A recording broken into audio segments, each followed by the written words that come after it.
Hey there, what's up? Andrew from n5in5weeks.com, simple way to learn Japanese. So today we're going to talk about my favorite book ever, The 4-Hour Chef. Now, I don't have the physical copy of me because I actually got it as an audiobook. This is a book that's going to change the way you learn anything for the rest of it. Like if you read this book, you'll never learn anything the same way for the rest of your life. It'll be so much faster to learn any new skill, any new information.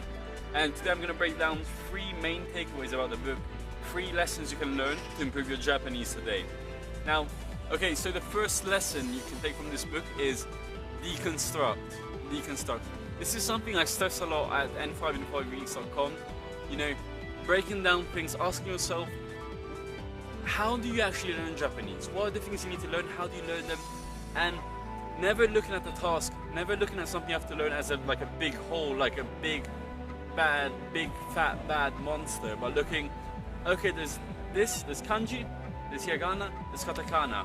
Okay, now there's grammar. How do you divide the grammar? What's the grammar you actually need to know? And having this deconstructive approach to learning any subject really can give you, sort of gives you a way to focus your resources and learn at better speed the parts that you actually need to learn. So yeah, deconstruction is key. The second concept you can learn from the book, 4-Hour Chef, that will improve your Japanese, is the idea of minimum effective dose. Now, yes, you can study Japanese 8 hours a day. You don't have, like, do AJTT method, you know, you do 8 hours a day of immersion, you will learn Japanese. But wouldn't you rather make the least amount of effort you have to put in to get the maximum result? Now, this is something we stress a lot with the tools we give you at n5in5weeks.com, and this whole idea that MED, minimum effective dose, you can find the minimum amount of effort you have to put in to get the maximum result, ends up maxing out how much you get out of your efforts in general. And that's something you want to do when you're learning Japanese, because obviously you'd rather put less time studying a language and get high results. Who cares about studying 5 hours a day to sound like a native Japanese speaker when you can just study 1 hour a day and sound like a fluent speaker? The third lesson you're going to learn from this book, 4-Hour Chef, is frequency. It's not about how much you do, it's about how often you do it. And that's the reason why also having a minimum effective dose in place is very important. You want to keep the workload as little as possible and then focus on doing it as often as possible. Daily practice, daily repetition. And that's what's going to get you amazing results in Japanese.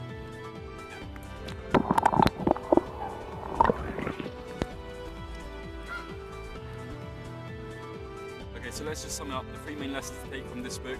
Number 1, deconstruct. You always want to break things down. Look what you actually have to learn. Number 2, MED, minimum effective dose. You want to find the thing that gives you the maximum result with the least amount of effort and then focus on that, double down on that. And number 3, frequency.